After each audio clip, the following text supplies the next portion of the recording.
За хүндэт Христийн эцэг эхчүүдтэй энэ өдрийн мэндийг хүргье. Тэгээд өмнөх санал асуулгаар бас эцэг эхчүүдээс ирсэн хүсэлтийн дагуу бас тэр хүссэн сэдвүүдээр бас цувралаар зааж эхлэе гэж батсан байгаа. За хамгийн эхнийх нь болохоор сургуулиас өмнөх насны буюу цэцэрлэгийн насны хүүхдүүдэд одоо зориулсан хэрхэн заах талаар одоо бодит зааврыг, практик зааврыг бас өгмөр байгаамаа. Бурхныг болох Библиэлд те сургаалт үгс 22-ийн 6 дээр явах ёстой замаар нь замнуулахын тулд хүүхдийг сурга, тэрээр үтсэн ч тэр замыг орхихгүй гэж хэлсэн. Ер нь бол 3-6 насны хүүхдүүд үе цэцэрлэгийн насны хүүхдүүд маань одоо үлгэр дуурайлаар эцэг эхийгээ харж сурцдаг. Тэгэхээр хүүхдийн одоо бага насны хүүхдийн анхны Библи бол эцэг эх өөрөө байдаг. За тэгэхээр эцэг эхчүүд маань одоо хэдийгээр хүүхд маань бага настай байсан ч гэсэн хүүхдтэй Бурхны талаар бас зааж болно. Тэгээ энгийн жишээнүүдээр тайлбарлая. За жишээлбэл хүүхдтэй богино түүхийг уншиж өгч хүүхдтэй ойлгуулснаар тийм ээ хүүхдтэйгээ ярилцсанаар зааж болно. Ерөн цэцэрлэгийн насны хүүхдүүдэд бүтэн 7 хоногийн туршдээ нэг л сэдвэр заагаад тэр сэдвийг хангалттай ойлгосон гэсний дараа одоо ойролцоогоор нэг 7 хоног өдөр болгон тавтах нь байна шүү дээ тийм ээ. За тэгээд дараагийн сэдвүүдийг нэг нэгээр нэмж ингэж явж болно. За жишээлбэл эхний 7 хоног тийм ээ. Бурхан чамайг бүтээсэн гэдгийг хүүхдэд ойлгуулж болно. За ингэхдээ бурхан чиний нүдийг, гарыг, хөлийг мэтлэнгээр эрхтнүүдийн нэг нэгээр нь зааж өгөөд бурхан чамайг ийм хөрхнөр бүтээсэн гэд.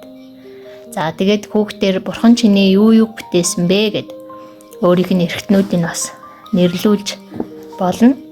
За тэгээд нэг хүүхдээ хөөхөн дуугаар жишээлбэл те нүд хамар ам чих бурхан бүтээсэн. Тэгээд толгой мөр өвдөг бол бурхан бүтээсэн гэд хүүхдийн хөөхөн дуу байдаг. Тэр дууг бас зааж өгч болно. За тэгээд хүүхдээр бурхан чиний юу бүтээсэн бэ гэж өөрөөр нь нэрлүүлээд тэгээд иймч хөөхнөр бурхан чамайг бүтээсэн байна гэж. За тэрний дараа Есүс чамд хайртай гэд. Есүс бас энэ дэлхий дээр байгаа бусад бүх хүнд хайртай. Аавд нь хайртай, ээжд нь хайртай, ахт нь хайртай, эгчт нь хайртай гэд. Тэгээ хүүхдээс Есүс өөр хинт хайртай вэ гэд хэлүүлж болно. Тэгээ гэр бүлийнхээ гишүүдэд Есүс танд хайртай гэд хүүхэд аавдаа, ээждээ, ах эгчтэй Есүс танд хайртай гэж хэлж тэгж тоглож болно. За мөн үлгэр дуурайлаар хүүхэд маань сурдаг учраас жишээлбэл хоолоо идэхийн өмнө бүгдээрээ 2 гараа урдаа аваад залбирч ийн гэдгээ хүүхдэд харуулад тэгээ богинохон өнөөдрийн идэх хоолыг өгсөн бурханд баярлалаа гэж хэлээд хүүхэд дагаж хэлэх маягаар тийм ээ богинохон товчхон залбирч болно. За тэгээ хүүхэд бас орой унтахаас өмнө аав ээж нь ч юм уу те гэр бүлээрээ хамтдаа маш богинохон өнөөдрийн өдрийг өгсөнд баярлалаа. Сайхан амархад та тусалж өгөөрэй гэд ингээд залбираад те ерөөхдөө зуршил болох юм бол хоолны өмнө бас унтахын өмнө ингээд залбирч зуршил болох юм бол хүүхэд маань бас бага сайн залбирах талаар сурах болно. За мөн одоо ах эгчтэйгээ хэрвээ муудалцсан бол тийм ээ уучлаарай гэж хэлэх. За ялангуяа энд одоо эцэг эхчүүд маань буруу зүйл хийсэн үедээ хүүхдийнхээ өмнө бас хүлээн зөвшөөрч уучлалтгүй байх. Бие биенээсээ уучлалтгүй байх. Ах эгч нь бас хоорондоо муудалцсан бол бие биенээсээ уучлахгүйж тэрвэрч өгдөг тийм ээ. Яг энэ зүйлийг хараад бас хүүхэд маань суралцдаг байгаа. За тэгээд хүүхдээ бид нэр тасгалжуулахгүй орхиж болохгүй. Жишээлбэл хүүхэд ингээд эцэг эхийгээ цохих, аав ээжигээ цохих, ах эгчигээ цохих ийм тохиолдол бид нар зүгээр орхиж болохгүй. Яагад вэ гэвэл зүгээр орхисноор бид нар ингэж болох юм байна. Аав ээж маань үүнийг зөвшөөрч байна гэдэг зүйлийг зааж байгаа учраас бид нар нүдрүүнцийг хараад бид нар бие биендээ ингэж ханддаггүй. Энэ бол сайн зүйл биш ээ гэж нүдрүүн хараад хэлэх хэрэгтэй. Тэгэхээр хүүхэд зөв зүйл, буруу зүйл гэдгийг одоохон харахандаа мдээгүй энэ зүйлийг суралцаж эхэлж байгаа учраас буруу зүйл хийхэд нь бид нар зүгээр орхисноор хүүхэд энэ зөв юм байна гэдэг ойлголтыг бид нар автоматар зааж өгч байгаа. Тийм учраас буруу зүйл хийхэд нь уурлахгүйгээр зохиж зодож шийтгэхгүйгээр нүдрүү нэгц хараад буруу зүйл сайн биш гэдгийг бид нар ойлгуулж ингэж хичээнгүйлэн тасгалж болох хэрэгтэй. Тэгэхээр дэд хууль 6-гийн 4-өөс өсдөр тэ орсонч, гарсанч, боссонч, суусанч хичээнгүйлэн заа гэдэг. Өглөөнөөс орой болох хүүхдүүдтэйгээ хамт байхдаа бид нар үг үйлдэлээрээ тэдний асуултанд хариулахдаа тэднэрт тайлбарлаж өгтөө хийж байгаа бүх зүйлээрээ бид нар Бурхны талаар бас хүүхдүүдэд зааж өгч болно. Энийг л сахилга бат гэдэг байгаа. Ер нь судлаачдын тайлбарлаж байгаагаар 5 нас хүртлээр хүүхэд маань одоо насан туршийнхаа өөрийнхөө амьдралд одоо хэрэгжилж болох тэр бүхий л дадал зуршлуудын 80%-ийг нь сурдгаа гэж. Тэгэхээр бид нар багаас нь ингэж христчин зуршил хүүхдүүдэд суулгаж өгч болно. За тэгээд бид нар хэрвээ Библиэс харах юм бол тийм ээ Самуэль байна. Самуэлийг одоо хөхнөөс нь гарах үеэр тэр хөхнөөс нь гарах хүртэл ээж хаанаа өөрөө тасгалжуулж байсныг бид нар харж болно.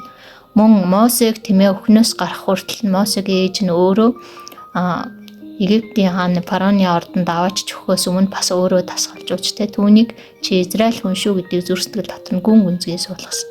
Тэгэхээр эдгээр зүйл маань цэцэрлэгийн насны хүүхдүүдэд зааж болохгүй гэсэн үг биш, харин тэднэрт одоо хоногшхоор зааж өгч болно. Жишээлбэл тийм ээ бас нэг сайн хичээл бол одоо хүүхдээ унтах үед нь хэрвээ та завтай бол богинохон түүх уншиж өгвөл сайн. Тэгтээ өөрийн гэсэн одоо тий хүүхдийн тэр түүхийн нэг жижиг ном авч өгөө тэрийгэ тогтмол уншина. Шинэ номоор солихгүйгээр хүүхэд одоо тогтоох хүртэл цээжилсэн ч гэсэн одоо бараг тий 1000 удаа хэлүүлж иж тэр зүйлийг өөрийнхөө зүрх сэтгэлд хоногшуулж авдаг учраас тэр түүхээ дахин хүүхдэд ярьж өгнө гэсэн. За хүүхдээ унтах үед нь бид нэр сонсдог Библи сонсгож болно. За мөн намуухан магтан дуу сонсгож болно. Бас цуглаанд дагуулж аваад тиймээд яг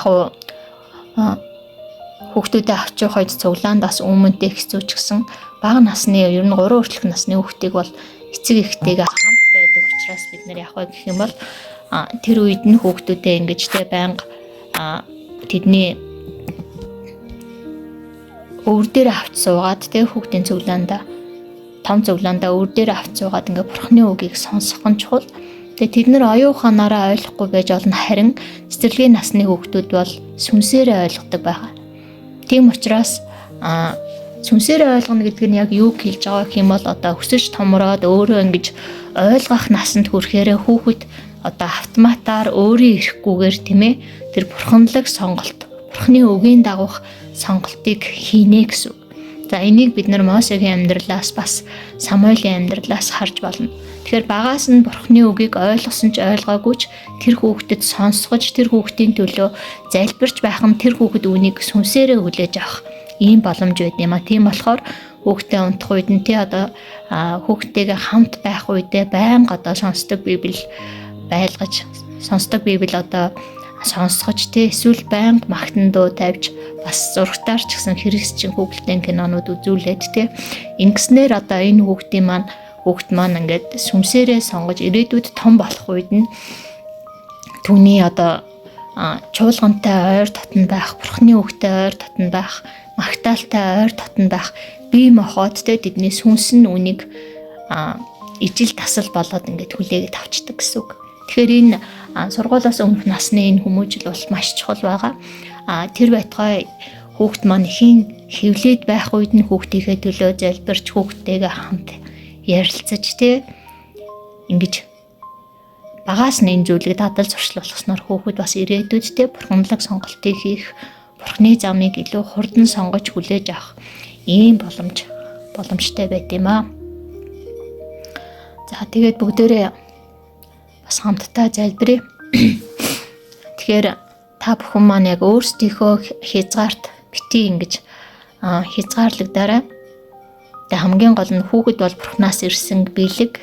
За хүүхэд маань баг гэж бодолтгүйгээр түүний тархины хөгжилд тийм ээ таны залбирал, таны ярьж хэлж байгаа үг яриа түүний тархины хөгжилд бас нөлөөлж байдаг учраас бид нар ингээд хүүхэд байхаас нь эхлээд бүр бага наснаас нь эхлээд хүүхдээ хичээнгүйлэн заах хэрэгтэй байна. Тэгээ бүгдээрээ хамтдаа залбирая.